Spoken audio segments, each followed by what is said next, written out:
12월 3일 똑딱이 주식입니다. 자, 어제까지 한국 증시가 기준점 하향으로 지지부진했고 미국의 HBM 중국 수출 통제까지 나오면서 오늘 장을 걱정하는 시각들도 있었죠. 자, 그렇지만은 오히려 오늘 양시장 지수가 강세 반등을 나타냈습니다. 일단 수급적인 부분에 있어 가지고 보시면은 코스피에서 그리고 코스닥에서 어제와 오늘 개인이 매도하는 이런 모습이 확인되죠. 그리고 이 과정에서 외국인이 오늘은 양시장에서 매수하는 그런 모습을 보여줬기 때문에 외국인 매수가 오늘 반등을 견인했다 이렇게 봐야 되겠죠. 관악폭 영역에서의 반등 시도 성격도 있지만 과연 이 오늘의 반등이 단순한 반등인지 아닌지를 이제 우리가 확인을 해 봐야 되겠죠. 자, 미국의 HBM 중국 수출 통제 관련해서는 반도체 섹터의 경우 이런저런 악재성 이슈들을 계속 선반영을 시키면서 주가가 빠져 내려왔던 그러한 관악폭 상태에 있다라는 점. 그리고 SK 하이닉스 같은 경우는 HBM을 전량 미국 쪽으로 수출을 하고 있기 때문에 당장은 중국 수출 통제에 대해서 피해가 없다는 점. 그리고 삼성전자의 HBM 중국 쪽 수출 비중이 전체 매출 대비 미미한 수준이라는 점, 이런 부분도 좀 반영된 측면이 있다라고 볼 수 있겠습니다. 다만 아쉬운 점은 오늘 삼성전자죠. 삼성전자가 결국은 보시는 대로 뭐 약간의 1%대 반등 시도까지 전개되긴 했습니다만은 궁극적으로 윗꼬리가 달리면서 보합으로 마감됐어요. 그리고 외국인의 매도 역시 오늘도 지속되는 모습을 보여줬기 때문에 이 삼성전자 관련된 부분이 오늘 좀 아쉬운 대목입니다. 자, 그러면 우리가 지금부터는 두 가지를 일단 확인을 해야 될 것 같아요. 일단 장이 실질적으로 돌아설 수 있는지를 확인하기 위해서는 두 가지를 확인을 해야 될 것 같습니다. 먼저 첫 번째, 계속 말씀드려왔던 지수상의 기준점입니다. 그래서 코스피 같은 경우는 또 2492포인트를 또 체크를 해야 되고, 코스닥 같은 경우는 694포인트를 또 체크를 해야 되겠죠. 제가 이 기준점은 양시장의 지수가 이 기준점을 돌파해서 지지로 전환을 시켜줘야만 12월 달에 회복 시도 영역을 만들 수 있는 기술적인 기반이 될 수 있다 라고 말씀을 드려왔거든요. 이게 지난주 금요일날 다시 깨지면서 아래로 내려갔기 때문에 이 부분이 또 안 좋았던 거였죠. 그러다가 오늘 코스피 지수는 이 기준점 위로는 마감이 됐어요. 코스닥은 아직 기준점 약간 아래에서 마감됐고요. 자, 중요한 거는 이 기준점을 넘겨서, 자, 넘기는 것만 갖고는 안 돼요.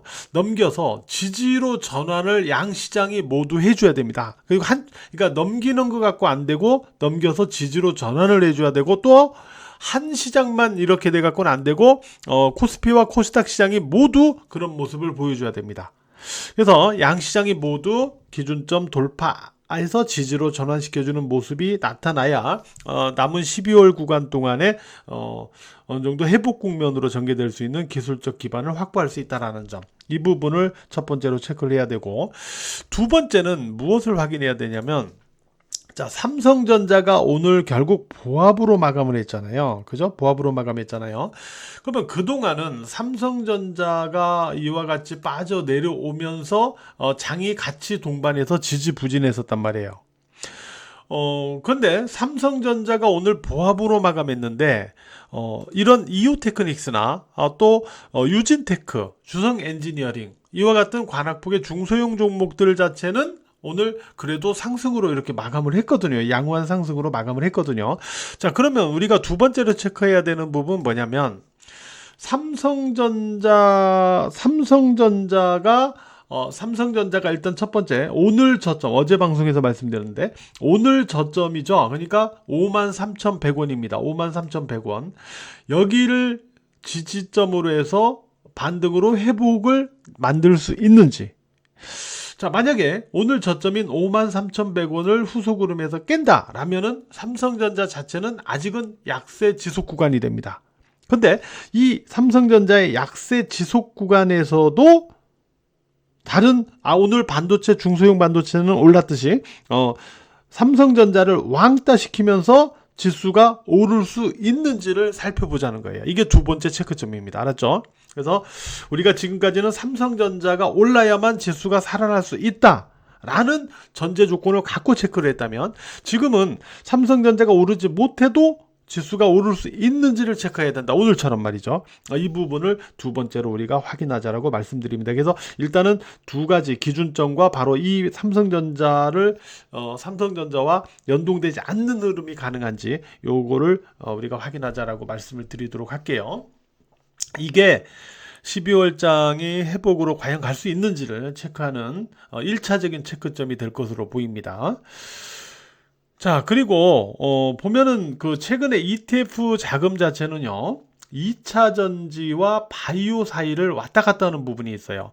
그러니까 바이오가 빠지면 2차 전지가 오르고, 2차 전지가 그러니까 바이오에서 빠지면 2차 전지로 가고, 2차 전지에서 빠지면 바이오로 가고, 이렇게 ETF 자금이 왔다 갔다 하면서 양쪽의 등락을 엇갈리게 만들고 있는데, 오늘도 바이오에서는 알테오젠 같은 종목들이 이렇게 반등을 했죠. 근데 반대로 또 에코프로 같은 종목은 눌립니다. 그래서 이런 부분도 좀 염두에서 우리가 체크를 해 나가야 될 거예요. 자, 이외에 관악복 종목들 있죠. 예를 들어서 화장품에서 아모레퍼시픽, 이런 종목들은 20일 이평선 있죠. 자, 제가 그래서 20일 이평선 하나만 제가 설정을 해놨어요. 좀 보시기 편하라고. 20일 이평선을 회복해서 지지로, 그러니까 돌파해서 지지로 전환. 항상 저항점은 돌파가 중요한 게 아니라 돌파와 함께 지지로 전환해 줘야 됩니다. 그 모습이 가능한지를 확인하셔야 돼요.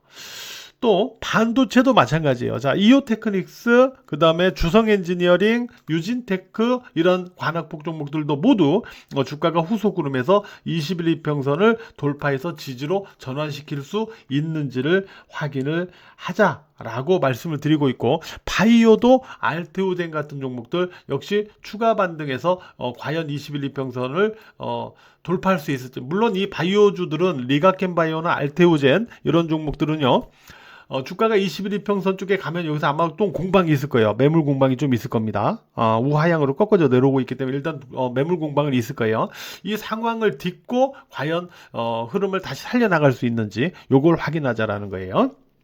근데 제가 반도체에서 이오테크닉스, 유진테크, 주성엔지니어링 21 이평선을 회복해서 지지로 전환하는지를 보자라고 했는데, 이거는 한 종목만 나와갖고는 안 돼요. 항상 시세라는 거는 유진테크, 주성엔지니어링, 이오테크닉스가 모두 21 이평선을 돌파해서 지지로 전환해 줄 때 그 섹터의 어떤 회복력에 있어서 의미가 있는 거예요. 알았죠? 그 부분도 같이 염두를 하시기 바라고요. 아울러서 조선주처럼, 예를 들어서 HD 현대중공업처럼 흐름이 좋다가 이렇게 최근에 단기로 조정을 받으면서 좀 깨졌던 종목들은 여전히 이 기준점을 회복할 수 있는지를 보셔야 됩니다. 동성화인텍도 마찬가지. 이 기준점을 회복해서 다시 지지로 전환해 나가는지 이 기준점을 갖고 체크를 해 나가셔야 돼요. 참고로 성광밴드 같은 종목은 우상향 기조가 아직은 계속 살아있는 그런 패턴을 만들어지고 있어요. 이 종목은 아직 무너지지 않고 계속 흐름을 살려나가고 있는 패턴인데요. 동성화인텍과 HD 현대중공업 이런 종목들이 기준점 회복해서 다시 패턴을 살릴 수 있는지 요거를 체크해야 됩니다. 그래서 각각 섹터마다 이렇게 체크해야 되는 기준점들이 달라요. 알았죠? 요 부분을 염두에서 후속 흐름들을 체크해 나가시기 바랍니다. 자, 12월 중에는 뭔가 기회가 있을 것이다 라는 부분을 제가 11월부터 계속 방송에서 말씀드리고 있는데, 오늘의 흐름이 이 변화의 시작점인지 여부는 아직 뭐 장담할 수는 없어요.